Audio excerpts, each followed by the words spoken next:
Hey, it's Troy Ryerson, and thanks for keeping it real with me today. Today, it's all about what happened last week. That's right, last week. We were on tour last week. As you know, I was on the Dalton Southwest Tour. And for those of you who are there, you've heard a little bit about this. You'll know exactly what I'm talking about when I get to the meat of this video. But what I want to say is Allan Dalton, Senior Vice President of Research and Development for Home Service of America, was kind enough when I asked him as a friend to come out and visit our company. Now, Allan flew from Connecticut to Orange County, California, drove to Palm Springs, and then that's where we started our tour that evening, that Monday night. So Monday night, and I'll get into this in a second, but Allan was with our company for over 3 days.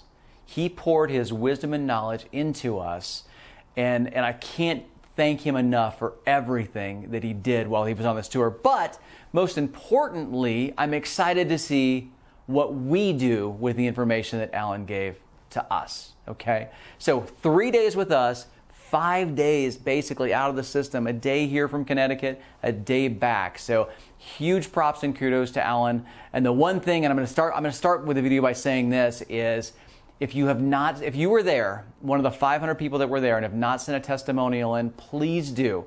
Email your branch leader, email Allan directly. We are compiling all of these, and I'm going to send them all to Home Services so they know what a gem Allan is. They already know, by the way, but I just love to honor him for everything that he did for us and allow me the opportunity to bring more people like Allan and others out next year for 2023. So please, please, please, I hate by asking for a favor, but I'm going to start by asking for a favor. And even those of you that maybe didn't see Allan live this time, which don't miss him next time, you're going to be sorry you missed him this time when you see these 10 points I'm going to roll out here.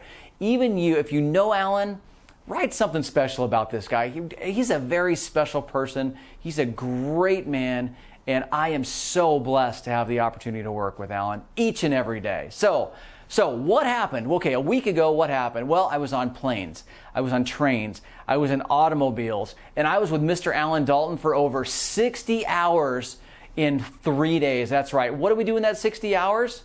We covered three states, 6 offices, and 7 sessions in 60 hours.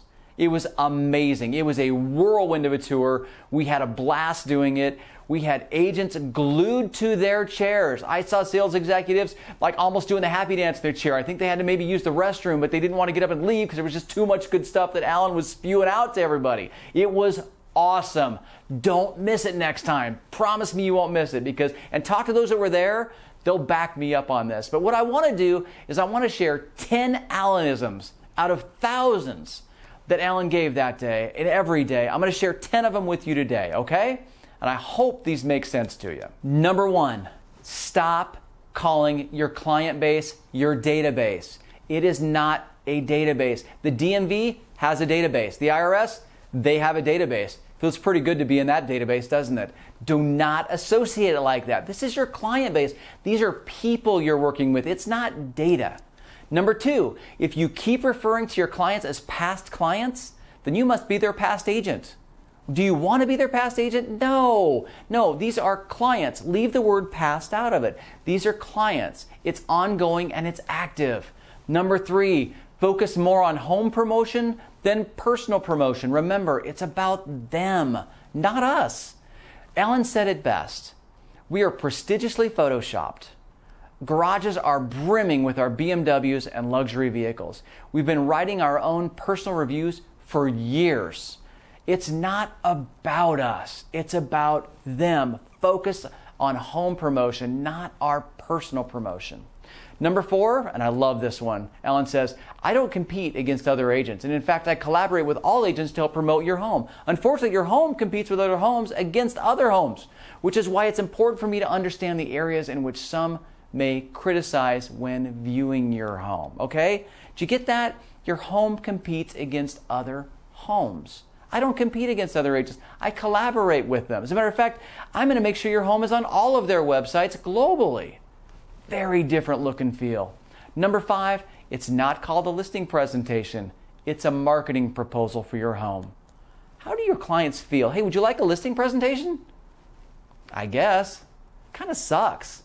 How about I show you a marketing proposal for your home and how we're going to list your home and market your home to make sure that everyone gets to see your property and show the value of what you're bringing to the market with this beautiful property that you have. Very, very different feeling. Number 6, give your sellers options when discussing your marketing proposal. You can say this: would you like to begin by discussing our marketing strategies or our pricing strategies? Happy to walk down both paths with you. Which makes sense for you first? And then go with that. Number 7, become familiar and use the Berkshire Hathaway Home Services Real Estate Lifestyle and Planning Guide. Yes, there's a lot to say right there, but there is a lot in the Lifestyle and Planning Guide as well. And use the name. It's a Berkshire Hathaway Home Services Real Estate Lifestyle and Planning Guide. And that gives that extra credibility by putting a global brand name behind that as well. If you've not gone through that, go through that. Download it out of the Resource Center. It is amazing. It's an incredible piece that no one else is using except for Berkshire Hathaway.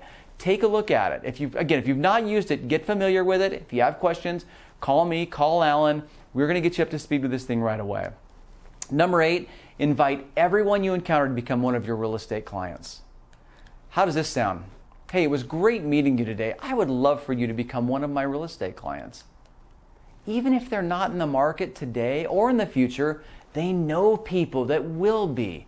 If you become their center point and they know that you're one of their clients, they're in your inner circle, it makes them feel good. They're going to refer you because they're going to hear of people that want to do something. Number 9, and I love this question: how's the market?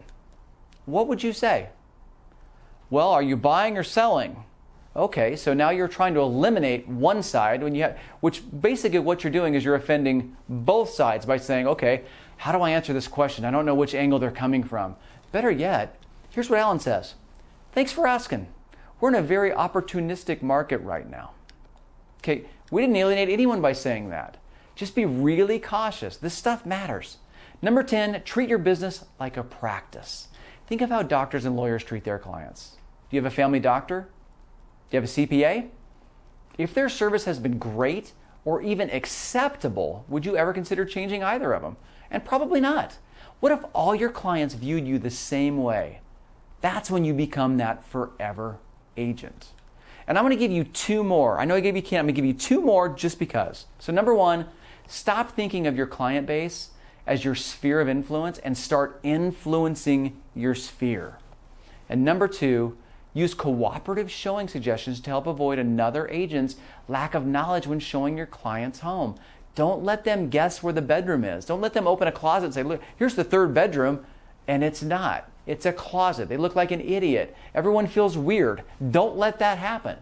So, to finalize up here, as you may be gathering, the 12 points above, words matter. And in today's Keeping It Real, which I could go on for hundreds of pages and I could go on for hundreds more minutes on this as well, but I'm not going to. I'm just going to give you some of the meat, and hopefully you take 1 or 2 or 3 of the things that I put out today and put them to practice. Alan did a phenomenal job in facilitating masterful training for all of us. And I'm going to leave you on this. I heard Alan say this and I loved it. Your thoughts become your words. Your words become your actions become your habits become your character, and your character becomes your destiny. As a true forever agent and one that is part of this forever movement, we must begin by understanding that our content carries consequences. Man, that's a tongue twister. And as Alan would say, content-squences. That's a hard one. I'm going to just Paul's going to leave it in here, but we're going to edit out consequences if we ever try that again, because it's just too hard to say. But content carries consequences.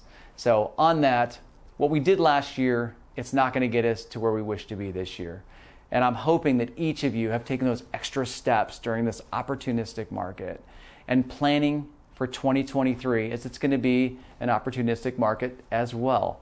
So let's focus on what we have to do to get to where we want to be. And here's to continually challenging our thoughts and habits and not just doing something because it's what we've always done.